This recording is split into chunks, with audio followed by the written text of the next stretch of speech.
extremely vigilant. I'm extremely aware of my own sensitivities. But when it comes to the other side, I'm a little bit less careful. And if you only remember your own sensitivities and remember that under the heart of your spouse is a very delicate, fragile heart, you'll do a lot better. The rules of apology is number one, what are you apologizing for? You're apologizing not for the issue, not for coming late, not for the socks on the floor, not for the bouncing the check, for the hurt feelings. Number two, don't ruin a good apology with a but. What a but does is destroy it. What a but does is undoes everything that you did with what you did with the apology. And this really is the yesod for life. You see, this chazal defines a marriage. Re'im ahuvim, best friends who love each other. Best friends are supportive. Best friends look out for each other. The first rule of friendship is that no one is the boss in the marriage.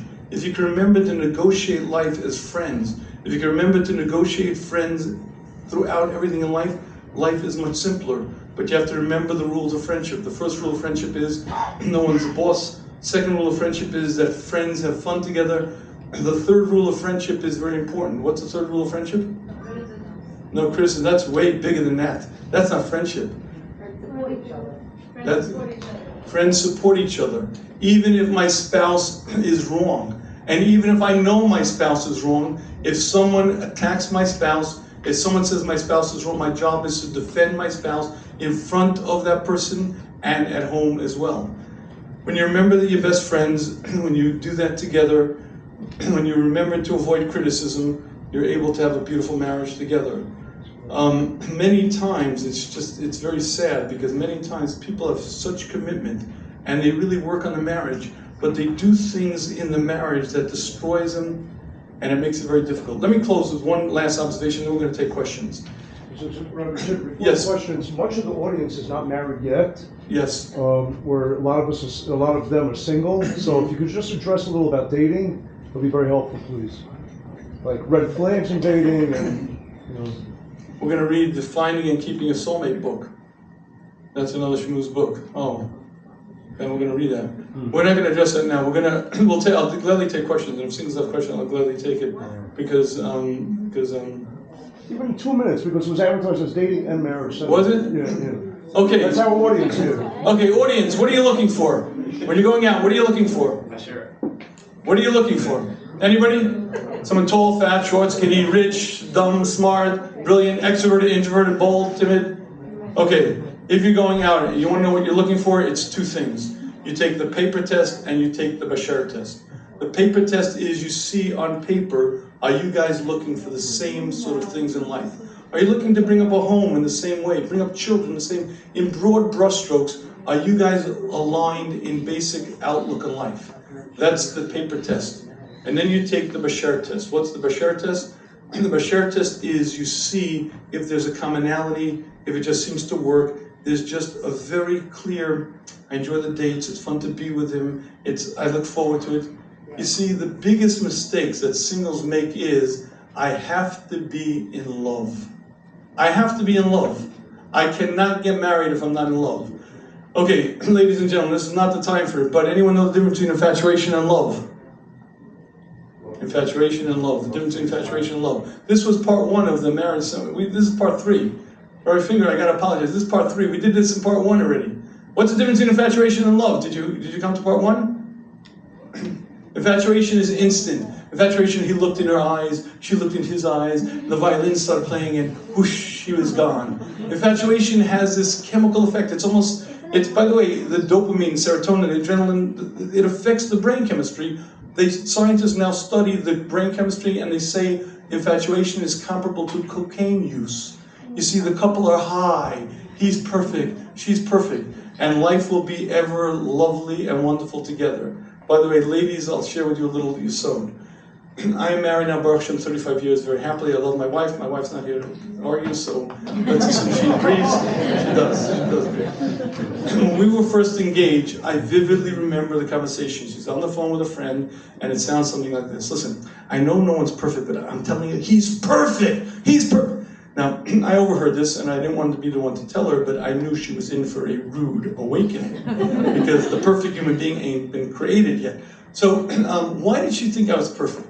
Because infatuation has this incredible capacity to blind you. There's a sense of euphoria, a sense of sort of mystical magic. The violins are playing, the birds are in the air, and you are gone. But you see, your normal intellect is no longer functioning.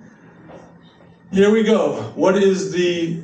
It's the first. Actually, it's the first really dumb mistake that very smart couples make. You ready for this one? It's 6 months after the wedding. Either he or she, sometimes both, wake up and say these words.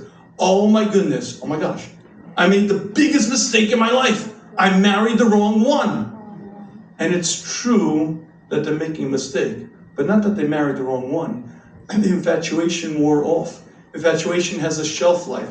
Infatuation is sort of like the sulfur on a kitchen match. You strike it and it flares up, but then the wood has to catch. If the couple then works on the bond of love, the actual connection, then they could have a beautiful marriage. But infatuation has a shelf life. It lasts 6 months, maybe a year, and then it's gone and never to be heard from again. And one of the biggest mistakes that singles make is, if I'm not infatuated, I can't get engaged, because that means I'm going to be in a loveless marriage. Love in the marriage is not infatuation grown up. It's not like the infatuation becomes concretized and becomes solidified. It's a totally different experience. Infatuation is instant. Infatuation doesn't take work. Infatuation blinds you. Love is very different. Love takes an awful lot of giving, an awful lot of work.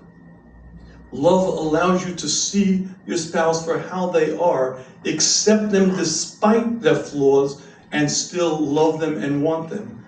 Infatuation doesn't work that way. And the first of the 10 really dumb mistakes that very smart couples make is they mistake infatuation for love. They wake up 6 months after the wedding and say the words, I made the biggest mistake in my life, and it's true they're making a mistake. That mistake is mistaking infatuation for love. Infatuation doesn't take work. Love sure does. You want to see real love? Watch an 85-year-old couple. Watch a couple when they're married for 60 years. The devotion, the dedication, the bond, the connection, the passion is long gone. She no longer looks at 85 as she did at 25. And believe me, the fires of passion are no longer burning, but there's a real deep connection. In the book, by the way, I spend a lot of time discussing the tools that bond. Hashem wants marriages to succeed, and Hashem gave us many, many tools. There's attraction, there's appreciation, there's friendship, there's physical intimacy, there's touch. There are many, many tools. You have to use all of them, but all of them are to reach the goal of real love. Real love is a connection, a bond, a true concern. I'm responsible, I care, and I want the betterment of my spouse. That's very different than infatuation. So, gentlemen, if you're going out, ladies, if you're going out, the very biggest mistake you can make is waiting to be infatuated. Don't wait for it. The only couples that, by the way, I get calls all the time, should I get engaged, not get engaged, do it. The only couples that get me nervous are the ones who are infatuated. Why? Because I know they're blind. And I know they're going to wake up in 6 months. Here, by the way, one second. Ask a couple who are married 2 years the following question. Is the person that you're married to the same person that you dated? I've asked this question to hundreds of couples, and the answer is absolutely not. No connection. By the way, my wife, I love my wife. I'm very, very dedicated. We have a great marriage. I'm telling you, after 2 years, I said, she's not the woman I dated. But how could it be? Because when you're dating, you're not trying to put on a show, but he's so nice, she's so nice, and you're each acting very different than who you really are. And once you get married and your hair comes down and suddenly it's real life, ooh, it's a whole different ball game. So the first mistake is to think you need to be infatuated. And by the way, another thing interesting, also dating couples, here you go. Ask a couple who are married 2 years. Everyone has a laundry list of what they want, what they need, and the absolute deal breakers. I cannot accept this. Ask a couple after 2 years of marriage, and all of those things, do they matter now? Those things, not at all. There are 7 other things that are so much more important, and I never thought about. So let me share with you, if you'd like to be successful in this dating process, it's 2 rules. You take the paper test and the Bashar test. The paper test is, you see on paper, are you aligned? You're also looking for any skeletons in the closet, maybe any mental illness that won't be spoken out, anything that you're not going to see on the date. You take the paper test and then you take the Bashar test. The Bashar test is very intuitive and very instinctual. I enjoy our company. I look forward to the dates. It just seems to be right. But I'm not madly, passionately in love. Good morning, you're not supposed to be. But everyone else is so infatuated. I don't know if they are, but I can tell you this. I've dealt with many, many couples who were wildly infatuated when they were engaged, and they're in pretty rocky marriages. And I've dealt with many couples who had very little infatuation and have beautiful marriages now. So don't look at infatuation as it's going to grow up into real marriage. If we're so infatuated now, can you imagine how in love we're going to be? Forget about infatuation, look for the right one. How do you determine the right one? You take the paper test, you take the Bashar test, and then you take that leap forward. Or thinking, yeah. Okay. Before I finish and I take questions, I want to read something to you. This is a letter that Rabbi Shafier wrote. Rabbi Shafier was one of the great Achronim, living in the 1700s. He was one of the greatest scholars in Europe, and he was known as a man who never wasted a minute, a man who was totally devoted to the Jewish nation. He was one of the great leaders of the Jewish nation, but he was a man of incredible intelligence and incredible Yiras Shamayim, incredible devotion to Hashem. In any case, his wife died, and someone read him a shidduch. Someone wanted him to go out with another woman, and it was enough time for him potentially to consider a match. And he wrote this letter. How can I answer you? All of my senses are confused. I can't concentrate on anything. How can I forget the love of my wife, the wife of my youth, my pure dove who Hashem blessed me with? We produced wonderful children together. She raised them to Torah, Yiras Shamayim. She supported my every effort. She cared for my health and wellness. With whom shall I share my worries and receive comfort? Who will look after and care for me? But then he says these words. As you can tell, I'm a broken man in a dark world. I've lost all pleasure. I accept Hashem's decree, but I cannot answer any questions now. The tears make me unable to read. I did everything in my power to care for my wife and keep her alive. Now I am too weak and in grave danger. I am unable to eat. I can barely keep anything down. I can't sleep. I can't daven without distraction. I can barely learn. This was one of the most mature, developed people in his generation. One of the greatest scholars. And you think of a scholar as a great tzaddik, but when you read about the passion, the connection, the bond, that is a Jewish marriage. It requires an awful lot of work. But you know why it requires work? Because I have to break out of the shell of me. We're born 100% selfish. A baby is absolutely self-centered. The baby's hungry, the baby cries. The baby's wet, the baby cries. All the baby knows is its own interests, its own needs. We were put into this world to grow and to change. And the goal is to become other-centered. The greatest school of growth is marriage, because it's the first time in your life you have to really put your own needs aside and say, I want to do this, but my spouse doesn't. I know this is the best way, but my spouse doesn't want to do it this way. And the ability to put someone else's needs first, the ability to look at the world through their eyes, the ability to experience things as they do and not be dismissive requires an awful lot of growth. And when you read about a man like this who had such an attachment, such a bond, and you understand that's what a Jewish marriage is, it takes a lot of work, but ultimately that's what Hashem wants and that's what we're supposed to be doing. Now, on the back of these cards is a blank spot. The blank spot is for you to write questions. You should also have pens. If you'd like to, please write any questions you have, and someone's going to come around and collect them and bring them forward. But you do have 5 by 7, so you can write in clear enough letters so I could actually read it. If you write a question, please write it legibly so I can read it. And I say this, I will take any question except, how can I change my spouse? Not taking that.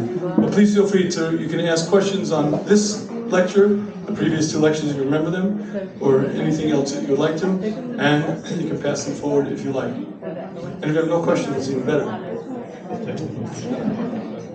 Okay, while we're waiting, let me, a quick plug. The 10 really dumb mistakes that very small couples make is available for sale in the back. If you're watching on Torah anytime, you can go to theshmooze.com and get it. I also want to announce, okay, I have to make this announcement. Ladies and gentlemen, you gotta hear this, you gotta hear this. This is my source of pride right now. I am so proud of this. Do you see this object over here? It looks just like the 10 really dumb mistakes that very small couples make, right? Except I made a discovery. This is a book. and anyone 30 or younger is illiterate. Illiterate. They cannot read. They physically cannot read. I cannot tell you how many times guys have said to me, the book is great. What page you up to? Page 10. There's a table of contents, there are scummers, it starts on page 12. How long have you had the book? 3 months. Okay, so I got it. You either have ADHD or you're literally illiterate, so therefore I said I'd give up. But I'm not giving up the fight, so I decided video is the answer. So I made animated videos, 3-minute videos, 4-minute videos, and they're animated, very clever. I made 51 of them, and I put them into a video book. What's a video book? A video book is, it's a video book. This is the tale of Sheena and Bensi Cohen. Sheena and Bensi are an all-American couple, both bright, talented, and successful. Both brought up in good homes, both confident and goal-oriented, and both a bit surprised with what marriage has brought them. Here's Sheena's version. Dating Bensi was exhilarating. He was full of energy, always moving. He gave me a sense of excitement and adventure. But after 3 years of marriage, his ADHD is driving me crazy. He's always late, he never puts things away, and he's constantly forgetting things. He'd forget the baby at the store if I didn't remind him. Why can't he just get it? Isn't that clever? And the best part, you know what the best part is? When you close it, he's quiet. Wow, my wife wishes she could, no. No, that was a joke. It was a joke. But anyway, they are available for sale. You can get them either on the schmooze.com, or you can get them in the back of the room if you're here. If you go to schmooze.com, it's spelled THESHMUZ.com. The back of the room is spelled BACKRRROOM. Back of the room, right? Anyway, they're $39.95, right? And again, it's 3.5 hours of content. It's 51 short videos. And I took the essence of the book and I made it into animated videos because, again, if you're illiterate, you know what I'm saying?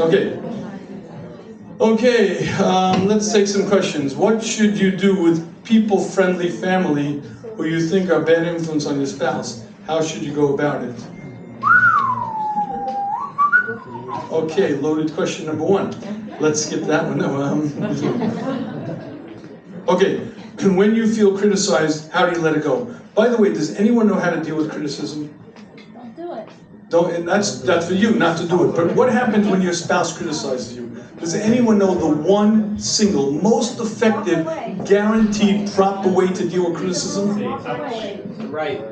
You're right? That'd be wonderful. Punch her in. No, that's not that. No. Yell at her. Don't say anything. Don't what? Don't say anything. Don't say anything? I don't think so. You see, if my spouse criticizes me and it hurts, the single most effective way to deal with that is say this word. Ouch.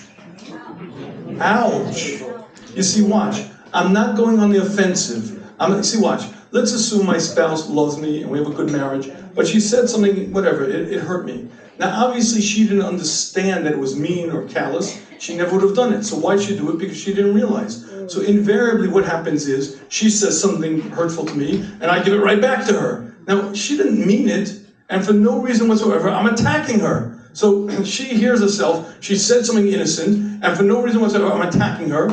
And what is she going to do? She's going to fight back and attack me back. Now, I get a double. First of all, she started, and then she attacked. Okay, what you do is you say the words, ouch. You know what